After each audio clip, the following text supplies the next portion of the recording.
But speaking of Syria, it is truly astounding that the Syrian government was able to fight off the illegal invasion of the U.S. and its allies. It's astounding and heartening, actually.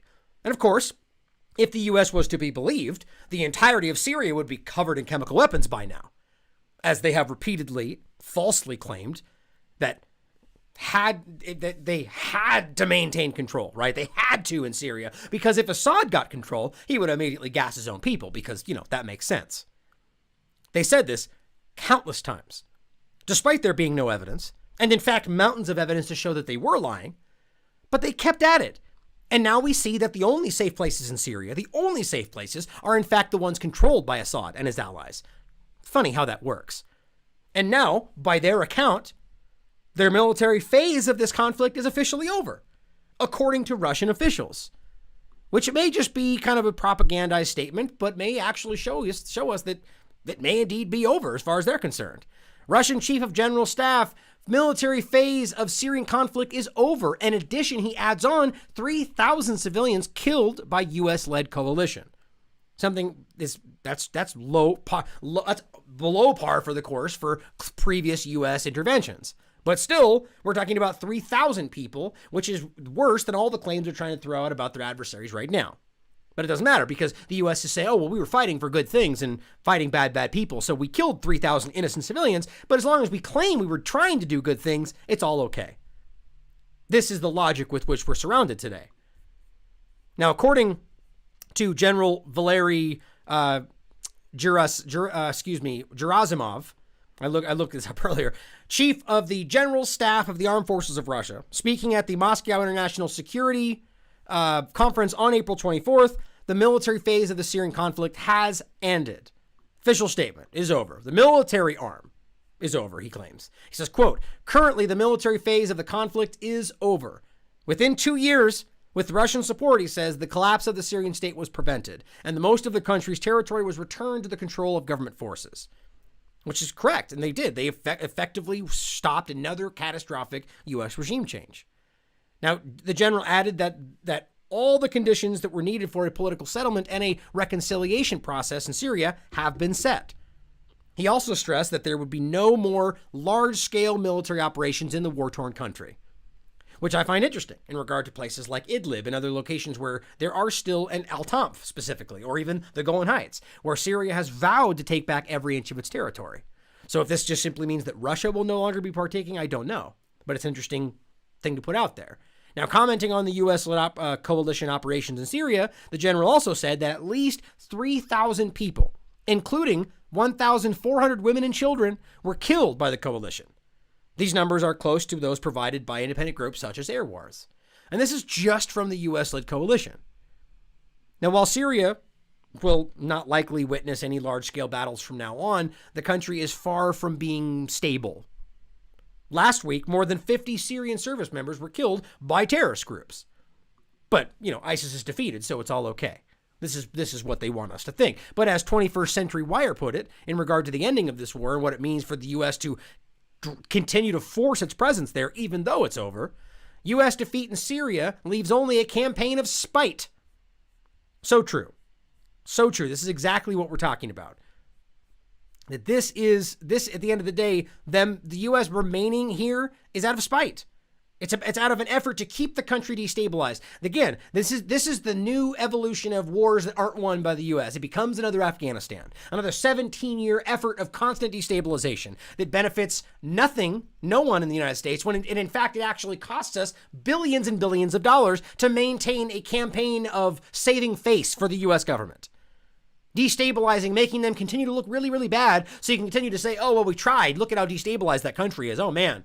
Right? We can't let them look good, because then it would make it very clear that the U.S. presence was the only thing that was causing the problem. So they have to maintain the destabilization and make sure it just never generally ends, so they never officially lose. This is what we're seeing. And this is what we're looking at here. And it is out of spite. It truly is. Now, the U.S. engineered proxy war, which is what it is, against Syria, which began in 2011, and the crescendo of the so-called Arab Spring has ended in all but absolute defeat for Washington. And that's embarrassing. This is why they don't want you to see it this way. Now, its primary goal of overthrowing the Syrian government and or rendering the nation divided and destroyed, as it has done to Libya, has not only failed, but triggered a robust Russian and Iranian response, giving both nations an unprecedented foothold in Syria and unprecedented influence throughout the rest of the region, which is literally the opposite of what they were trying to accomplish as the United States. Yet many war hawks in Trump's administration, pretty much all of them, want us to believe that defeated or not, as they're clearly not, but they want us to believe that defeated or not, that ISIS is still a global threat that demands infinite and unfettered U.S. military operations around the world, of course, to protect us all. Even though they're defeated, but don't worry, we need to keep at it to make sure they stay defeated. This just became an infinite operation, which it always was meant to be. If this is true, then ISIS is a threat not only to the United States, but all of its coalition partners, mainly Western European nations. So then why wouldn't they eagerly be committing troops to the coalition instead of the opposite? If ISIS truly represented a threat to our national security back home, as they've always claimed, then why would the U.S. withdraw any troops in the first place? If this were true, as Trump maintains is about to happen, the withdrawal from Syria. The answer, as this article makes abundantly clear, is very simple. ISIS is a creation of the West, a tool explicitly designed to help isolate the Syrian government and carry out military and terrorist operations the U.S. and its partners were unable to do openly, you see. So they had to create this proxy to carry this out, to make it appear as if they weren't involved, when in fact, they're absolutely involved. Now, it was in a leaked 2012 U.S. Defense Intelligence Agency memo, which you can see here, that revealed the U.S. and its allies' intent to create what it called a Salafist principality in eastern Syria.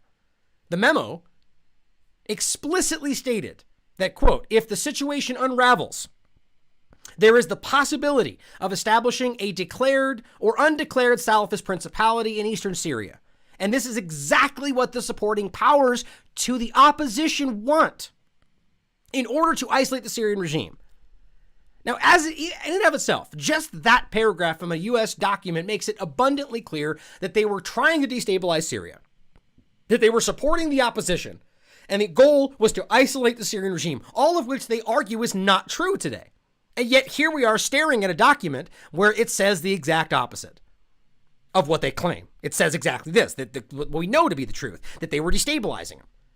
On clarifying who these supporting powers were in the document, the memo clarifies it is the West, Gulf countries, and Turkey that support the opposition, while China, Russia, and Iran support the regime. So they're openly stating that their allies, the West, the Gulf countries, and Turkey, support the opposition, and they're the ones that wanted to create a Salafist principality to isolate the Syrian regime.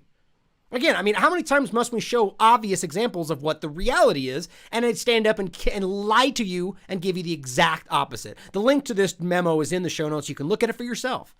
Now, this Salafist principality, or Islamic State, would show up on cue, placing additional pressure on an already besieged government in Damascus, and eventually creating a pretext for direct Western military intervention in Syria. Exactly what we've been talking about. This is what the goal was. Now, only through Russia's own intervention in 2015 were U.S. plans overturned and its overt war against Syria frozen in limbo, because Russia stepped in, as they said in the beginning, and actually saved Syria from being overtaken. And with Iran's help and Syrians' help, actually fought the terrorists that the U.S. were using to destabilize the country, which is a fact. People still argue that this isn't a 100% verifiable. As I continue to say, we have somebody running for president who is also saying the same thing. It is a very easily verifiable fact that the United States created, funded, armed, and protected these terrorist groups. That doesn't mean that there aren't some factions that got out of control, that are carrying out terrorist attacks that they don't have control over, but nonetheless, that's still their fault. They're part of the creation of that proxy, as well as creating the destructive foreign policy that creates blowback from organic terrorists. All of it stems back to their aggressive imperialist actions and the creation of terrorists to use to carry that stuff out. Now, whether President Trump maintains troops in eastern Syria or not, nothing will change or reverse the significant strategic and geopolitical defeat Washington has suffered here. Instead, troop levels and deployments in not only Syria, but also neighboring Iraq serve to contribute to the next phase, the next phase of U.S. interference in the Middle East. Simply spoiling reconciliation and reconstruction, stopping them from doing better, right? We need to make sure that Syria remains to look like a destabilized country so we can continue to point and say, look, you should have let us do what we wanted. We would have made it better.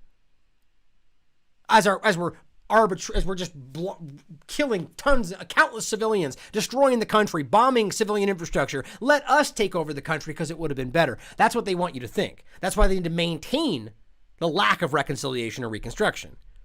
Now, this most recent episode of U.S. military intervention in the Middle East, fighting terrorists, it itself created and deliberately deployed specifically to serve as a pretext, is an example of U.S. slash and burn foreign policy.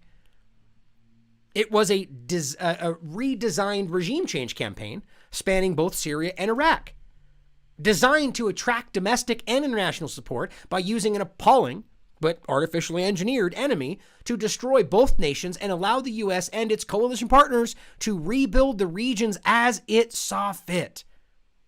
How do we not see that this plays in with everything they're constantly doing, as well as supplying more arms and more vehicles and more aircraft to the groups that were bought? So we just talked about arming both sides of the wars. This is what we're getting at. And now what they're talking about, the plan was to destroy both these nations and allow them to rebuild them as they saw fit. To allow them to come back and thrive after fighting off the U.S., they can't allow.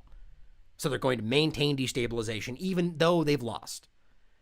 ISIS remnants have clung, without coincidence, to every single territory within the U.S. that we deem as U.S. zone of influence.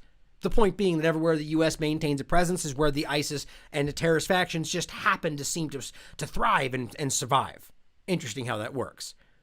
And even while acknowledging the absurdity of the U.S. continuing to cite ISIS as its pretext to remain in Syria, while they're the ones claiming the group is defeated to begin with, it's even more absurd that they are the ones behind its very creation and yet still using them as they're claimed to be there.